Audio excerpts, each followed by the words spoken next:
என்ன தங்கச்சி, வலிக்குதா? கவலை ஆயிக்குதா? கஷ்டமா ஆயிக்குதா? நானோட பேச்சை கேட்டு, தம்பிட பேச்சை கேட்டு, உம்மா வாப்பட பேச்சை கேட்டு, மச்சம்மாரோட பேச்சை கேட்டு, அக்கம் பக்கத்தில் உள்ள சொந்த பந்தங்கள பேச்சை கேட்டு அன்பார்ந்த கணவனை விட்டு கொடுத்தீங்க, விட்டு விலகினீங்க.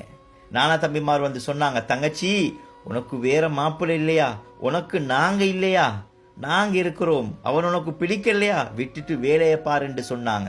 மகளே, உனக்கு மாப்பிள்ளை பஞ்சமா? அவனை விட்டுட்டு வேலையை பாருன்னு சொன்னாங்க. அவங்களெல்லாம் பேச்சை கேட்டு இன்றைக்கு அவனை விட்டு, அன்பான கணவனை விட்டு விலகி இருக்கிறீங்க. ஒரு நாள் ஏசினான், கொஞ்சம் மனம் முன்பட வார்த்தைகளை பாவித்தான் என்பதற்காக நீ உங்களோட கணவனை விட்டு கொடுத்தீங்க. ஊரார் பேச்சை கேட்டு கணவனை விட்டு கொடுத்தீங்க. இப்ப வலிக்குது தானே? இந்த வலியை உங்களுக்கு புத்தி சென்றவர்கள் உணர்வாங்க.